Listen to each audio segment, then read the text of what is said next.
Here we have a 1996 Civic VTI. It's a PHDM series local in the Philippines. The owner, Jules, got it from his elders about 2 years ago. Yes, he had to revive it, and that's all good. Yup, now that he has it, he's been driving it for 2 years. And then, of course, here we are. Let's check out the engine. Oh, look at that. Bone stock, even the airbox. All he changed was the header for some issues. And because he noticed some slight issues on the engine as it was running, because he changed the radiator and everything, he decided to send it to us for a rebuild just to be sure. All right, here we have removed the engine. We start the inspecting, and we're going to talk about the setup and the planned goals. Let's go.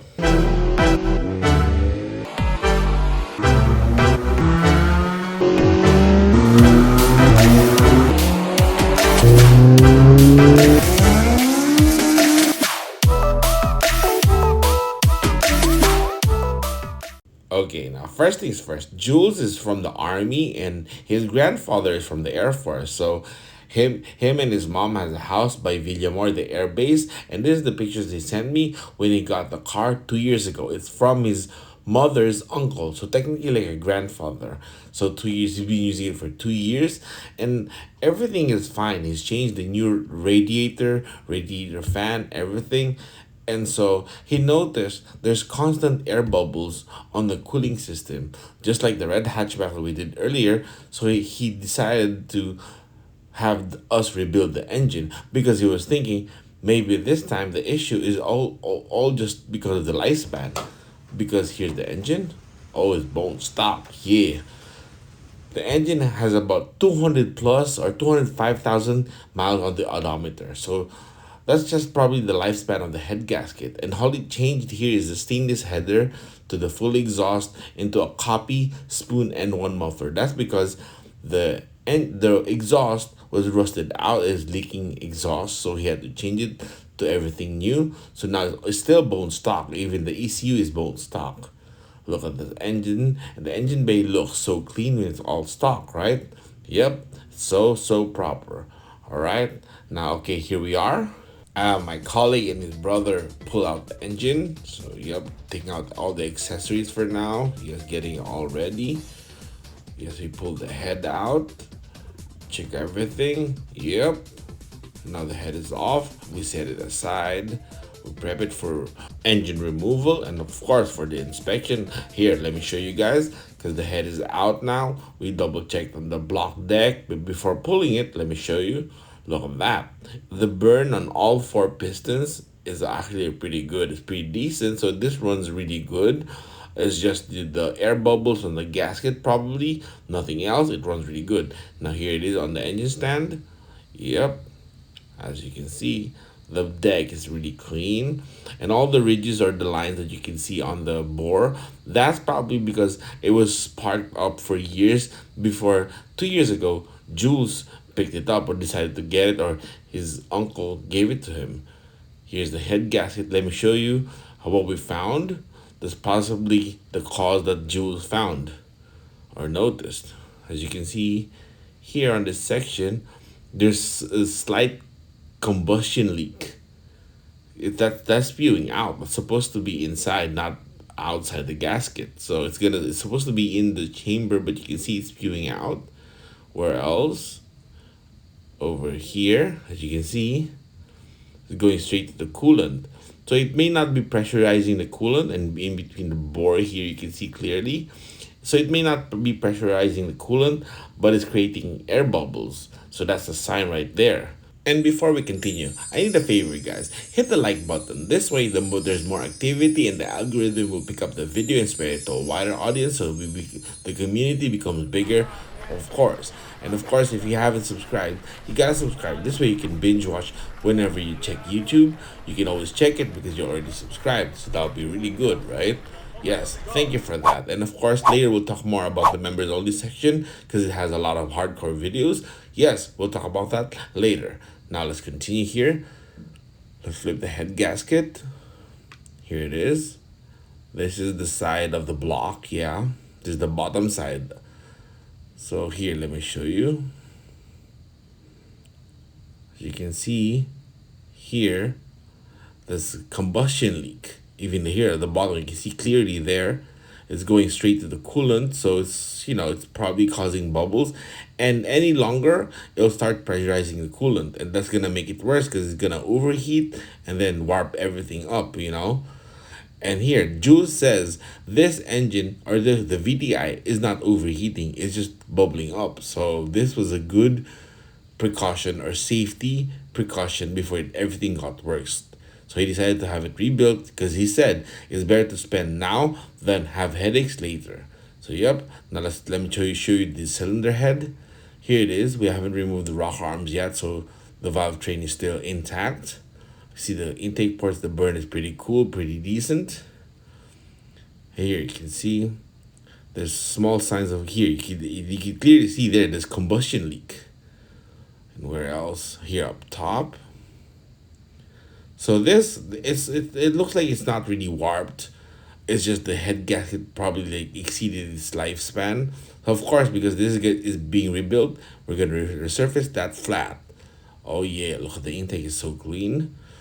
Yep, we'll see what Jules plans on this because it's just a basic rebuild, but he did ask about performance stuff. So hey, let's see what we can do. And on the second episode, it'll be more fun, right? He might decide to have this ported or even dynoed. So hey, we will see. All right. Yep, it's a clean engine here. Let's look at it again. You can see the chambers.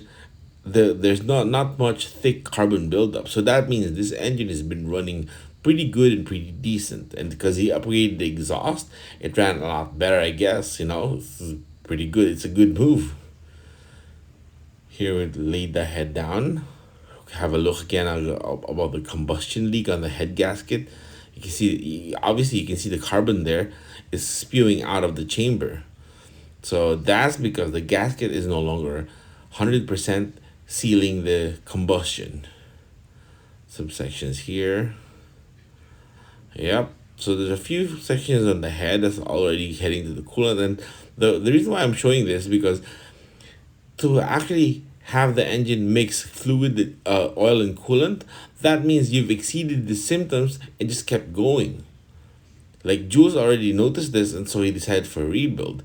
If he ignored this, he would have mixed coolant and oil. And yes, admittedly, we always see that in paddock. I don't know why they do that. They prolong the issue to spend even more. So that's kind of bad, right? Yes, because the intake is pretty clean. Stock everything, stock springs on the intake and exhaust. Yep, this is gonna be fun. It's gonna have super tight valve seals after the rebuild. Because we always use that because it's reliable, and of course, there's not much fake on that. All right, now let's go back to the engine stand. Have my colleague disassemble the rest of the block. Here it is. He's draining the oil, removing the accessories around the block. Yep. We're gonna pull down the pistons. And probably on the second episode, we'll be talking about the pistons, the piston rings, because we're gonna be installing it by then. For now, it's just being inspected, nothing wrong with it. So, yep. There you go. Proceed to send the block to the machine shop after this for honing and resurfacing. Oh yeah, they're pretty clean for a 200 plus mileage engine. And look at those main bearings. Yes, they're worn, but they're perfectly looking good for a 205,000 mile engine. Of course, we're gonna replace it with brand new OEM bearings, but this is a good sign the engine has been running good, maintained well, and used and driven properly. That's really, really good right there. Now let's go back to the head here. We got the valves and valve springs removed. You can see the bowl is pretty clean. And look at the chambers. There's no drastic thick carbon buildup, so this engine has been running pretty decent, pretty good actually. So if Jules decides to have this head ported to perform more, to give more power, we're gonna be cleaning it up, including the chamber for all that. Now let's turn this. Let me show you how the VTI P2J head is promoting swirl for economy purposes. Here you can see the short turn on this angle upside down. It's pointed towards the left, right? It's like it's left side of the whole chamber, so it's gonna create swirl. And that's why this performs really good. As long as you take care of the design properties, make sure it runs good. Yes, this is gonna be a really, really awesome project. And of course, if you remember, we had this rebuild here last year and actually made 101 or 102 wheel horsepower bone stock.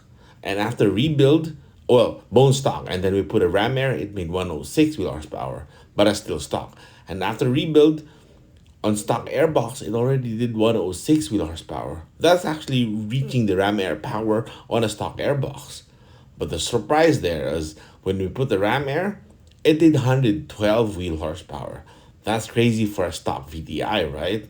So imagine this one, and if Jules decide to have a tunable ECU, this, maybe we can expect 115 wheel horsepower or even 120 wheel horsepower. That's gonna be crazy, right? For just a PH16 local non-20 cam lobes. And of course we got, if you remember this video here, we did this, and then this 2 years ago, and then recently this year we made the new development video.